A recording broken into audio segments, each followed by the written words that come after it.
korupsi yang dilakukan di saat pandemik atau bencana, itu hukumannya hukuman pidana mati, Mbak Desi. Itu hukumannya hukuman pidana mati. Itu hukumannya hukuman pidana mati. Perancangan undang-undang pidana, tipikor itu dimasukkan. Tapi sekali lagi juga tergantung kepada yang ada di legislatif. Ya bisa saja kalau memang itu kehendak dari masyarakat. Yang paling efektif itu adalah diri kita sendiri. Tidak ada orang yang bisa mengendalikan diri kita selain diri kita sendiri. Jadi saya pendekatannya nggak terlalu yang sistem ilmiah gitu. Aduh pusing mah. Ingetin aja, kamu jangan lupa kalau kamu kenapa korupsi, kasihan anak istrimu, kasihan anak suamimu.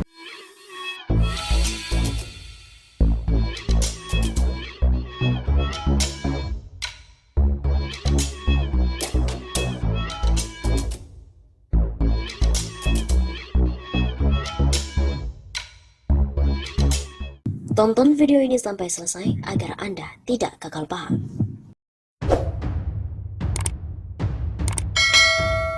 KPK memungkinkan untuk tuntut pidana mati Edi Prabowo dan juga Juliari.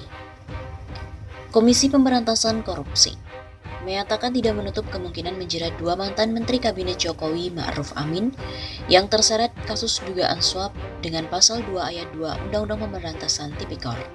Pasal itu, pemberatannya dapat dituntut pidana mati.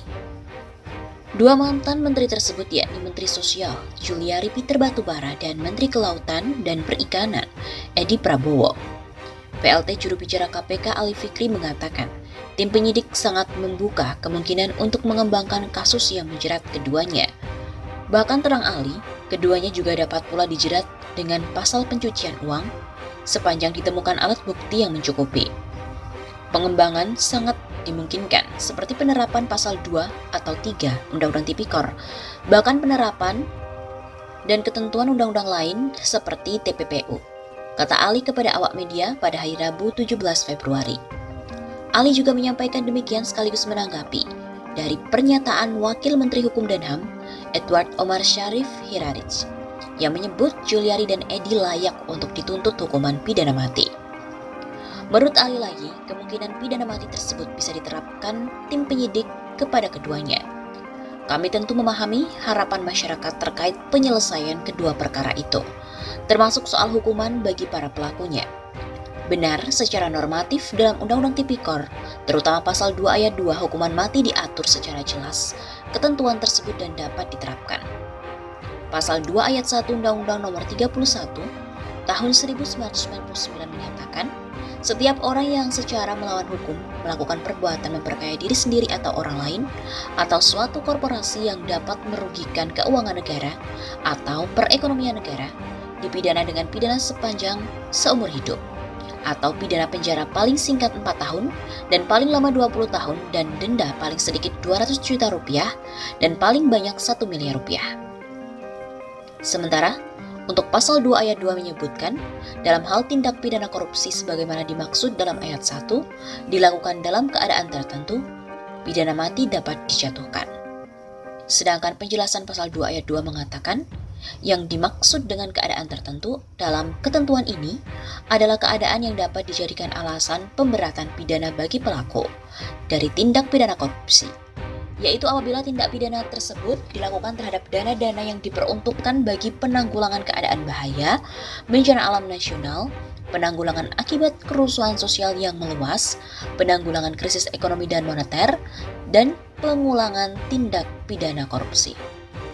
Ali juga menambahkan, dalam menuntut terdakwa kasus korupsi dengan pidana mati, tim penuntut umum harus bisa membuktikan seluruh unsur yang ada di pasal 2 Undang-Undang Pemberantasan Tipikor tersebut.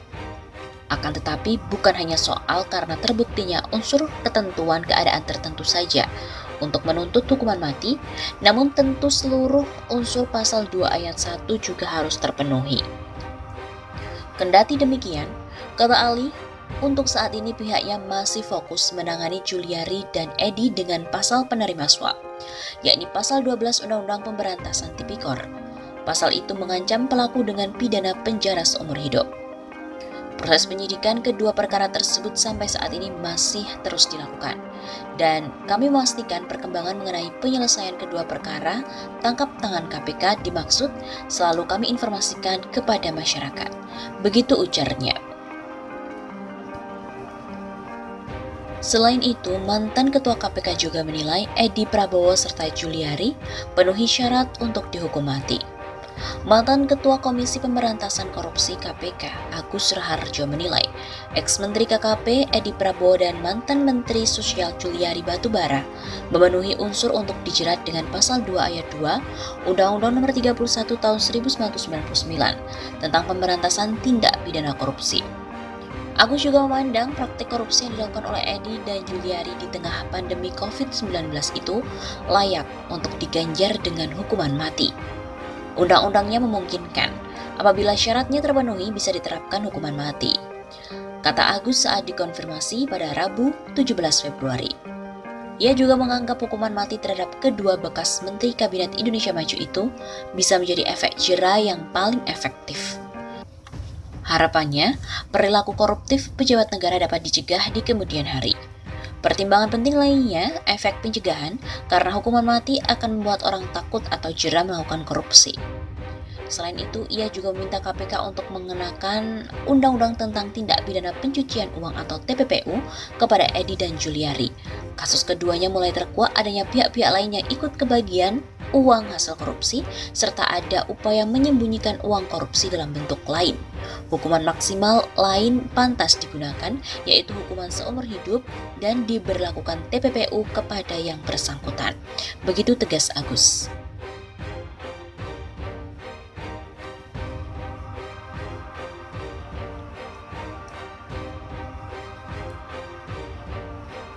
Namun, di lain sisi Indonesia Corruption Watch atau ICW memiliki pandangan berbeda terkait dengan ucapan Wakil Menteri Hukum dan HAM, Wamenkumham, Edward Omar Syarif Hirarich, yang menyebut ex-Menteri Sosial Juliari Batubara dan ex-Menteri KKP layak untuk dituntut mati.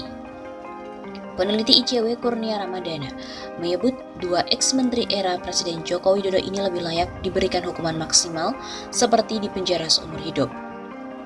Sebab menurutnya, dalam kedua kasus ini KPK menerapkan pasal 12 Undang-Undang Tipikor dengan hukuman maksimal penjara seumur hidup. ICW beranggapan pemberian efek jera kepada pelaku kejahatan korupsi lebih tepat jika dikenakan kombinasi hukuman berupa pemidanaan penjara maksimal, kata Kurnia saat dihubungi pada hari Rabu 17 Februari. Selain pidana penjara seumur hidup, Juliari dan Edi menurut Kurnia layak dimiskinkan dalam tuntutan di sidang nanti, seperti membayar uang pengganti atas kerugian keuangan negara, serta diikuti pemiskinan koruptor, pengenaan uang pengganti untuk memulihkan kerugian keuangan negara, atau menjerat pelaku dengan undang-undang anti pencucian uang. Kurnia juga menyebut ICW dalam hukuman mati sendiri menitik beratkan pada dua hal. Pertama, praktik itu bertentangan dengan hak asasi manusia. Kedua, sampai saat ini belum adanya korelasi konkret pengenaan hukuman mati dengan menurunnya jumlah perkara korupsi di suatu negara. Dia juga mengaku sebetulnya memahami tuntutan publik termasuk Prof. Edward yang mendesak KPK untuk menjerat Juliari dan Edi layak untuk dituntut hukuman mati. Kedua tersangka korupsi itu memang dianggap telah melakukan kejahatan korupsi di tengah pandemi, di mana perekonomian negara juga tengah terpuruk akibat virus asal Wuhan, Cina ini yang tengah mendunia. Korupsi yang dilakukan kedua orang tersebut memang sangat keji dan terjadi di tengah kondisi ekonomi negara maupun masyarakat sedang merosot tajam karena pandemi. Sebelumnya, Edward Omar Syarif menyebut ex-Menteri KKP Edi Prabowo dan ex-Mensos Juliari Batubara layak untuk dituntut hukuman mati. Bagi saya, kedua mantan menteri melakukan perbuatan korupsi dan kemudian kena OTT KPK. Bagi saya, mereka layak dituntut untuk dengan ketentuan pasal 2 ayat 2 Undang-Undang Tindak Pidana Tipikor yang mana pemberatannya sampai pada pidana mati. Edward kemudian memberikan dua alasan Edi Prabowo dan Juliari layak dihukum mati. Pertama, keduanya melakukan tindak kejahatan korupsi di tengah kondisi pandemi. Kedua, kata Edward, mereka melakukan kejahatan dengan memanfaatkan jabatannya sebagai menteri. Jadi dua hal yang memberatkan itu sudah lebih dari cukup untuk diancam dengan pasal 2 ayat 2 Tipikor. Untuk diketahui, Edi Prabowo ditangkap KPK di Bandara Soekarno-Hatta, Tangerang pada Rabu 25 November tahun lalu dini hari. Ia dijerat dalam kasus suap izin ekspor benih lobster di Kementerian Kelautan dan Perikanan tahun 2020. Edi dalam perkara ini diduga menerima suap mencapai 3,4 miliar rupiah dan 100.000 dolar Amerika Serikat. Uang itu sebagian diduga digunakan Edi bersama istri untuk berbelanja tas Hermes, sepeda hingga jam Rolex di Amerika Serikat. Sedangkan Juliari ditangkap tim Satgas KPK pada Sabtu 5 Desember 2020, dijerat dalam kasus korupsi penyaluran bansos penanganan COVID-19. Dalam kasus ini, Juliari diduga mendapatkan jatah atau fee sebesar Rp10.000 per paket bansos. Dari program bansos, Juliari dan beberapa pegawai Kemensos mendapatkan 17 miliar rupiah. Sebanyak 8,1 miliar diduga telah mengalir ke kantong politisi PDIP.